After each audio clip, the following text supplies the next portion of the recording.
Okay. He also you okay. Yay!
Alright, we're here. We made it. It took us a while, but we finally made it to Metro Kingdom, and both myself and Tyron can now finally be bothered to get through this. This one is a slog. We're going to be here for a while. Let's just dig in. But before we get started, I should mention that you may have noticed a slight splice in both this video and the last video. These two are the first times that we've done that so far in the entire series, and it's not without good reason. The first one being that in Night Metro Kingdom, we decided to change up the strategy we used for the Girder Moon, which required a fair bit of different movement. I had Tyron go back and change it up, so that's why we changed that one. And here in Day Metro Kingdom, I had to get a clip myself for this one, as Tyron's hacked switch, which is required to get an input display if you're curious, doesn't actually have a Nintendo account linked to it, which means he can't get hint arts on that switch. So I had to go in and I had to get a clip with hint arts so that we could actually have some feature parity with 1.3 so that we wouldn't have any confusion going on. But anyway, now that we got that out of the way, let us begin. Once you've beaten Mecha Wiggler, you're basically thrown directly into Day Metro Kingdom. So you're going to skip the cutscene like normal, mash through the Cappy text, and similar to Night Metro, we're going to jump and dive,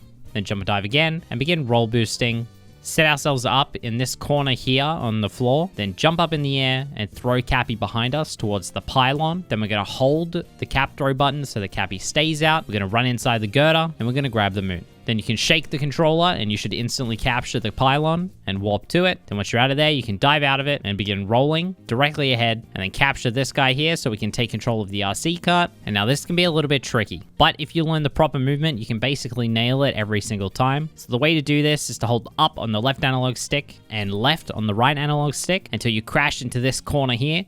Then you're simply going to tap or hold directly down on the left analog stick, and you should just go directly into the moon. Then we can uncapture that guy, turn Mario around, and dive forward. We can roll boosting forward, position ourselves in front of this awning here, and ground pound, and get on top of it to bounce up. You can pull Mario a little bit away from the wall so that when we throw Cappy directly forward, we can dive on top of the building without bonking into it, and then capture the little flicky pole thing, if you will. I don't know what the hell to call it. A pole, I guess. And then once captured, just instantly shaking so that we go up in the air, then hold right on the left analog stick and throw out Cappy and dive. Recenter the camera with the bumper button, make our way to this garbage on the floor, and ground pound it to activate the moon. Then cap dive behind you, throw Cappy at the pole, hold down on the left analog stick, and instantly release the flick straight away. And then position Mario so that you land directly on this bench next to this guy. This is our bench friend moon. He's a bit sad, but we made him happy, so he gives us a moon. When you land on this bench, make sure you don't input any actions on either of your analog sticks until Mario sits down. Otherwise, you will not be able to activate this moon cutscene, if you will, and Mario will just stand there. I have had it happen just even by moving the camera, so it's best to just let it go until you sit down, but also keeping in mind that you can't actually sit too close to the right side edge of the bench. Mario just won't sit down there, so you have to get like a little bit closer to the actual guy if you notice that Mario won't sit down. But anyway, after you've grabbed the bench friend's moon, head down left on your analog stick and dive, recenter the camera,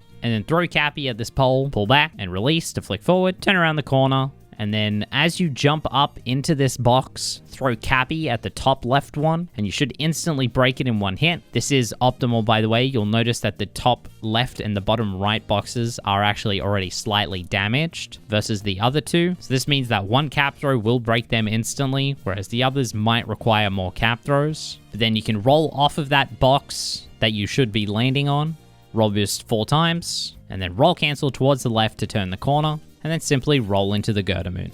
Then once you've grabbed the moon, begin rolling towards the camera. You can then roll cancel around the corner again, and then making sure to roll against the left side of the girder so that you can simply run and head out of the same hole that you opened to get into the girder. Roll off the box, roll boost, and then roll cancel into this pole, pull back and flick, turn the corner, and then roll to Pauline. This movement here can be a little bit awkward and a little bit weird to learn when you're just starting out the game. You got to deal with increased momentum from Mario. You have to deal with the taxi cycle maybe potentially being in your way. You have to deal with these annoying light posts. Like, there's a lot of factors that goes into this, and most people usually recommend a slightly varied route of Metro so that you actually avoid this movement. But both Tyron and myself believe that if you're just starting out fresh with the game, then there's really no point in not learning this right off the bat, because the more accustomed to it you are, and the longer you end up doing it, the better and better you're going to get at it anyway. So you're going to end up cashing in on that time save faster than not. So there's really no point in avoiding it. It's really not all that much harder than the alternative. So don't get too discouraged with this. It is quite difficult. I know we make it look easy, but we have many hours of this game. You'll get there eventually. But talk to Pauline and mash through her text. Then dive over her and head towards the drummer and talk to him too. Mash through all of his text, and then wait through the cutscene. Then you should spawn inside of City Hall, hold down on your left analog stick and begin roll boosting out the door. Then once you come out of City Hall, head to the right and begin roll boosting all the way over to this pylon and roll cancel into it. Once you come out of the pylon, dive, double jump onto the wiggler, and then ground pound it to activate the moon, turning the camera towards the right so that you can just instantly dive instead of having to turn Mario around. This is a slight little optimization if you want to throw that in there. Then recenter the camera, head towards the bassist, and begin talking to him too. Mash through all his text, wait through the cutscene, and then as soon as you have control of Mario, which is before you can even see him, press the minus button on your controller to open up the map, and warp to the checkpoint. As soon as you gain control of Mario, cap throw and dive directly towards the camera, or a little bit towards the right if you can manage to avoid bonking into the wall, and turn around and dive, roll boost, and then long jump over the edge, cap dive, cap throw, and dive.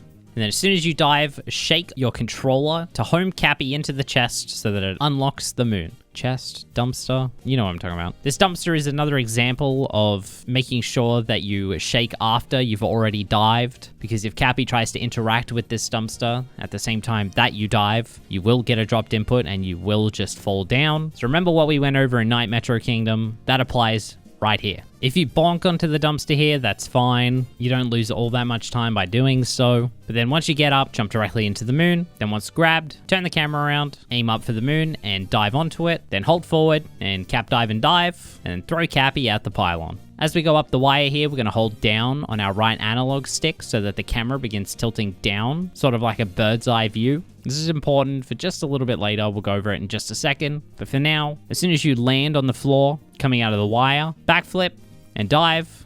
Then we're going to backflip and dive just a little bit later than the last time. And then backflip and dive up onto this step here. Then one last time, we're going to backflip and dive. Jump off the tower, throw Cappy back towards it and dive, and then just begin shaking to head up, right up to the top, and jump into the moon. We point the camera down just before, because right here, as we grab this moon, if we don't do so, if you go just a little bit too fast, you can actually end up warping directly through the moon. As we went over a little bit earlier in Cascade Kingdom, sometimes if moons aren't directly on the screen in this game, they basically don't exist, and therefore Mario can sort of phase straight through them. So getting into a habit of turning that camera down will potentially save you in the future, and you won't even know it. It also helps with the more advanced movement. As you start going faster and faster and faster, it's actually almost essential, as you do kind of go so fast that you will just go straight through the moon 100% of the time. But don't tell anyone I said that. After you've grabbed the moon, throw Cappy towards the up left on your left analog stick and cap dive, and then just dive. And then if you need to, you can just micro adjust your position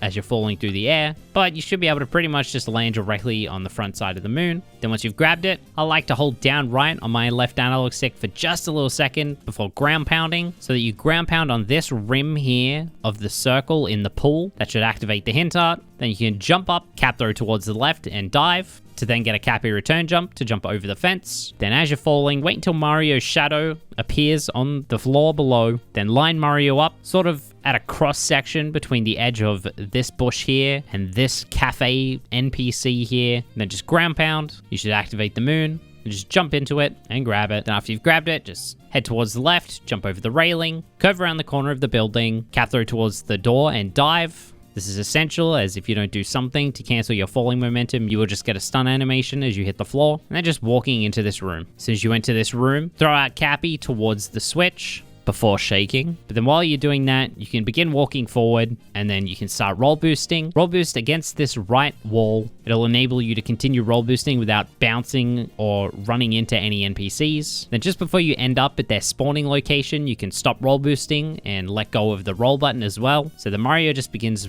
walking forward, and you can just simply jump into the moon. Once grabbed, dive directly towards the camera and swing it back around with a bumper button. Then jump and dive onto this awning here to bounce up, then cap throw and dive towards this other awning off in the distance, and then bounce up, move into this first pole and swing off of it, then jump up in the air, then cap dive and dive into the moon. Open up the map and warp back towards the Odyssey, then hold left and throw Cappy at the globe, and that's it. We're out of Metro Kingdom. Hopefully without losing all too much time, as this kingdom tends to do, but when done correctly, hopefully done quite fast.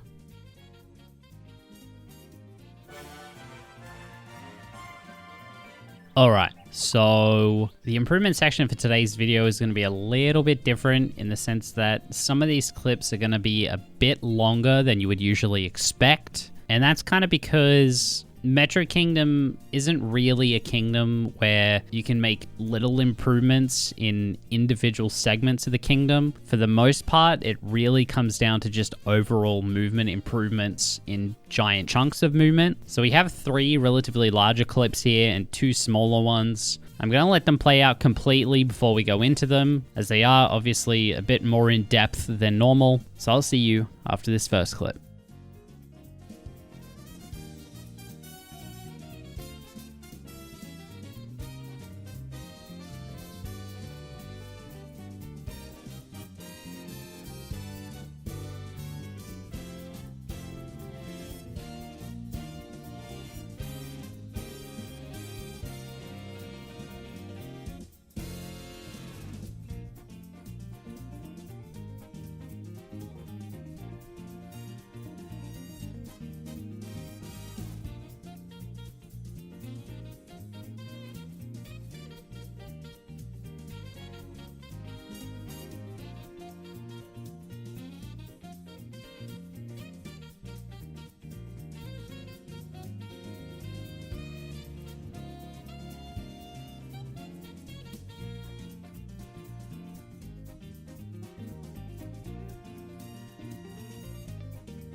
So this first clip right off the bat starts off with a spin pound instead of a jump and a dive. Then we're going to be improving our dram strat here, where instead of specifically lining up on the floor, we're going to do it coming out of a jump. Still throwing Cappy in relatively about the same position, but not really taking the time to make sure we're in the specific location that we need to be in. They're just heading into the girder as normal, and then rolling into the moon, then warping, turning down the camera as we go along, just the same as before, and then begin roll boosting directly into the scooter, where we're going to be doing scoot clip. Tyron decided to not show the drive-by version of this strat, as that might be taking it a little bit too far to expect somebody to go from no scoot clip to the most optimal version of scoot clip. But basically, you can line yourself up here, drive past the moon, make sure you're tilting on your controllers. Your controllers have, motion controls, by the way. And when you're on the scooter and you tilt your controller, Mario will lean in a direction. And then as you go past the moon, hold left on your analog stick to turn right into the moon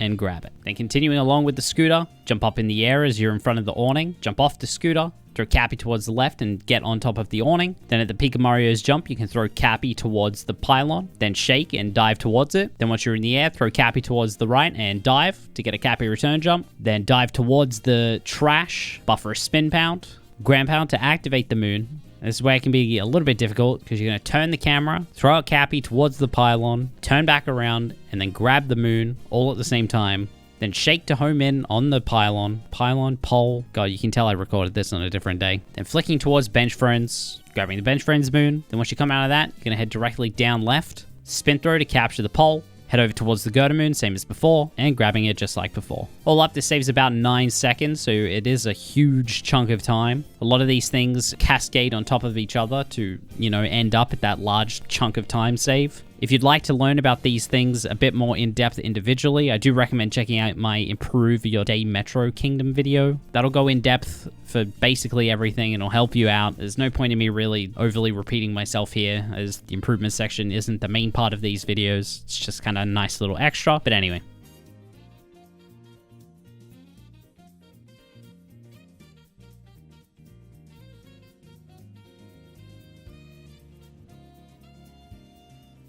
Our next clip basically starts right where we left off, where we're going to buffer a spin pound and spin pound straight ahead, then buffer another spin pound during the roll and spin pound, roll boost a few times, and then long jump out of the girder. Then you can continue roll boosting and then roll cancel into the pole, flick just like normal, and head towards poling. All up, this clip saved about half a second, but it should be noted that neither of these clips were really optimal. This, especially Tyron's improved movement one, it wasn't the fastest spin pound that he could do. So this can potentially save you more than half a second, but it is a nice little indication of how just tighter, more clean movement can save you, I guess it's not technically a substantial amount of time, but this half a second obviously adds towards the overall time save that we're going over.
Our next segment is literally, once again, kicking off right where we left off. Coming out of Pauline, we're going to spin pound towards the drummer, talk to the drummer. Then during the cutscene, you can actually buffer a spin pound, and you can end up spin pounding basically before you can even see Mario out the door. Then as you come out of City Hall, we're going to spin pound again towards the right, roll boosting all the way over to the pole, shooting off as normal. Then as you come out of the pylon, you're going to dive, double jump, dive again, and then spin pound. Then diving over towards the bassist as per normal, warping up top just like normal. Then as you buffer your cap dive and dive forward, you're going to spin pound towards the right. And then instead of long jumping, we're actually going to jump over the edge, do a little vector, and then cap dive, cap throw, and dive towards the dumpster and grab the dumpster moon. Then we're just going to blindly dive behind us, turn the camera around with a bumper button, and maneuver ourselves into the moon. Then cap diving and diving forward, spin throwing to capture the pylon, and then doing the same movement up to the Dizzying Heights moon. But this time, instead of just shaking up the pole, we're going to continuously jump off the pole, cap throw back towards the pole, and then dive towards the pole to scale the pole much, much faster, and then grab the moon. All up, this ends up saving about 5.7 seconds, which again is quite substantial once it's all come together. And then our next clip is, once again, directly after that. Instead of cap diving and diving towards the pool, we're just going to spin pound off the top and just fall directly into the moon. This is a nice 0.8 second time save.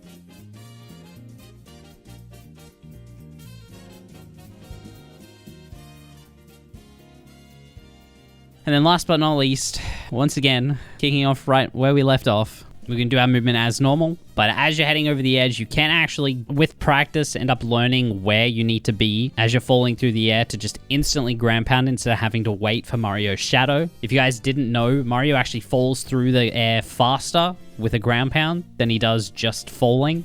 So this ends up saving time to activate the moon. Then once grabbed, we're going to cap throw towards the left and dive to kind of walk off the railing, fall through the air and curve, and then dive towards the door and roll into the people's room. Then once inside, jump, throw a cappy, and then rotate Mario forward to dive while shaking so that you can get some early roll boosts in before you activate the timer. And then just like normal, rolling towards the moon and grabbing it. Then once you've grabbed the moon, dive behind you and recenter with the bumper button, jump and dive up onto the awning, then head towards the right and dive onto the other awning, then dive into the first pole, jump off of it, and then you can actually dive directly onto the third pole, and then jump off of that and dive directly into this moon. Cutting out the unnecessary cap throws saves quite a bit of time, but then once you land on the floor, gonna open up the map and then hold down on both your left and right analog stick, so not only are you moving on the map, you're also zooming out of the map at the same time. This obviously saves you time because the cursor has to travel less distance, and then just warping towards the Odyssey. Together, this ends up saving about 2.7 seconds. So I hope this kind of shows how all of these things together end up saving chunks of time, but